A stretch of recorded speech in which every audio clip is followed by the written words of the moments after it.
အခုပြောပြမှာကတော့ကာတွန်းဆွေမင်းတနုဖြူရေးသားတဲ့မြန်ရစာတွတ်ပြီးရဲ့ကျွန်ုပ်လက်ဝါးနဲ့မတ်သိမြင်ပါမိတ်ဆက်ချင်းဆိုတဲ့ကာတွန်းလေးပဲဖြစ်ပါတယ်။ရိုးမတောင်ကြီးနီးကပ်တော့ကျွန်ုပ်တို့ကြုံတိုင်းရွာဤစောင်းဥတုကချမ်းအေးသည်ဟုဆိုလျင်ကျွန်ုပ်လိုအပ်မထင်မီးလုံနောင်ရှေးမီးနောင်မီမှရမယ်။ကျွန်ုပ်မြန်ရစာတွတ်ပြီးပင်ပစိုးအဟောင်းတစ်ထည်ကိုအမြဲတမ်းခြုံထားရသည်ပကြည်လောထို့သောအေးချမ်းလာသောဆောင်းတူ၏နနက်ခင်းတရက်၌ကျွန်ုပ်ဇနီးမသေးမြင်ကပြုတ်အပ်သောအရာကိုပြုတ်ချပြီးရေမချိုးရတာတပတ်တောင်ရှိပြီးမနေနိုင်တော့ဘူးကျုပ်တော့ရေချိုးတော့မယ်အာကမသေးမြင်ကခိုက်ခိုက်တုံအောင်ချမ်းအေးလာသောအချိန်၌ရေချိုးလေတော့သည်မသေးမြင်ရေမချိုးလို့သေးတဲ့မသားမရှိပါဘူးလေအိုးမဖြစ်ဘူးချိုးမယ်မသေးမြင်ကစင်ရိုးထဲမှရေဖြင့်တပွန်းပွန်းလောင်းကချိုးချီတော့သည်ကွန်တရာညက်ခန့်ရေချိုးပြီးအိမ်မော်သို့ပြေးတက်သွားကမသေးမြင်မှာတခဏမြအကြာအခန်းတွင်းမှဝူဝါအော်တန်ကြားလိုက်ရ၏ဟဲ့ဘာဖြစ်တာလဲကျွန်ုပ်အိမ်ပေါ်ပြေးတက်သွားချိန်မသေးမြင်မှာငုတ်တုတ်ထိုင်ပြီးပါဇက်မှတဝူးအော်နေရှာသည်ဘာဖြစ်တာလဲမသေးမြင်ပါဇက်မှစကားထွက်မလားမပီမတအတန်ဖြင့်သူ့ပါတစ်ချက်ကိုလက်ညှိုးထိုးပြချေသည်ဟာကြည်စံပါတစ်ချက်ရွက်နေပါလားကျွန်တော်မှမသေးမြင်၏အဖြစ်ပြက်ကိုကြည့်၍အလွန်ပင်ထိတ်လန့်သွားကြတော့သည်ဟာဒါကျွန်ုပ်ကြားဘူးနာဝစကားအရပြောရမည်ဆိုလျင်ပါတချမ်းလေဖြတ်သွားခြင်းပဲဖြစ်ပေလိမ့်မည်။သိမြင်ဒါပါတချမ်းလေဖြတ်သွားတာဖြစ်ရမယ်။မသိမြင်မှာတနာစပွဲမျက်လုံးလေးဖြင့်ကျွန်ုပ်အားကြည့်နေရှာသည်။ကျွန်ုပ်လည်းမသိမြင်ဝေဒနာကိုမကြည့်ရနိုင်ရှာ။ရွက်နေသောပါတချက်ကို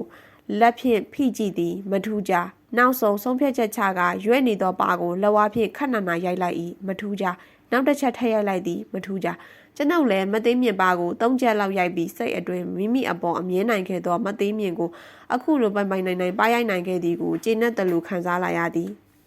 ကျွန်ုပ်ပဲနဲ့ချက်ရိုက်မိသည်မသိနောက်မှအော်တန်ကြောင့်အရိုက်ရက်သွားကြည့်တော့သည်ဆရာတော့ဒါဘာလုပ်တာလဲကျွန်တော်အမကိုဘာလုပ်တာလဲဒါမျိုးအနိုင်ကျင့်လို့ရမယ်ထင်လားဗျကျုံမခံဘူးဘိုက်ကလေးကဒေါသဖြင့်ကျွန်ုပ်ပခုံးကိုဆွဲလဲသည်ထိုးကျိတ်မိဟန်ဖြင့်လက်သီးဖြင့်ရွယ်လေကြည့်ပြီး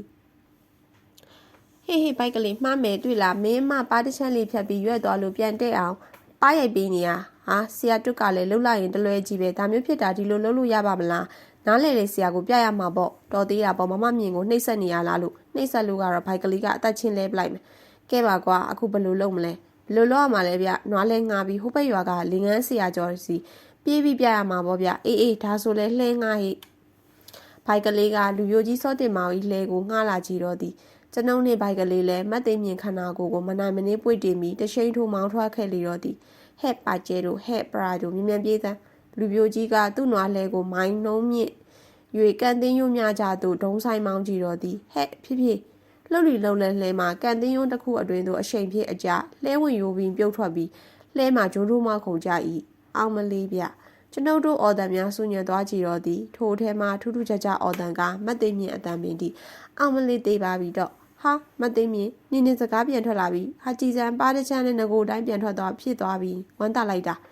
ကျွန်ုပ်မှမသိမြင်အဖြစ်ကိုကြည့်ဝမ်းသာကြည့်တော့လဲသူမကလဲကြနေရမှဘုံကနေမတည့်ရလိုက်ပြီတော့ကတုတ်ပြီကျုပ်ယောဂကလေဖြတ်တာမဟုတ်ဘူးအေးလုံးအားကြီးလို့ပါတချမ်းအကျော်တင်သွားတာဒါကိုရှင်ကအခွင့်ကောင်းယူပြီးကျုပ်ကိုမုန်းနေသမျှအတိုးချပြီးပါရိုက်တာမကျေနပ်ဘူးရှင်ကိုပြန်ရမှကျေနပ်မယ်မသိမြင်ဤဒေါသကိုသိနှင့်တော့ကျွန်ုပ်မှာပြေးရဘိုက်ကလေးကိုလှမ်းကြည့်လိုက်သည်ဘိုက်ကလေးကပမာမခမ်းမျက်နှာမူရဖြင့်ဟုတ်တယ်ပြေးရိုက်မမမြင်ကိုမညာမတာရိုက်ထားတာကျွန်ုပ်မှာကူပေါ်ဘိုက်ကလေးကိုအားကိုးရင်မရနောက်ဆုံးမသိမြင်ကျွန်ုပ်ထံသို့မရောက်မီလေကသိန်းရိုးပေါ်သို့တက်ပြေးရကြတော့သည်မိတို့ပင်ဆိုသည်မိမကိုပါရိုက်ခဲ့ဘူးသောအာကယောက်ျားများစီ၌ကျွန်ုပ်ပါဝင်ဘူးသည်ကိုပီတိဖြစ်ကြည်ရကြတော့သည်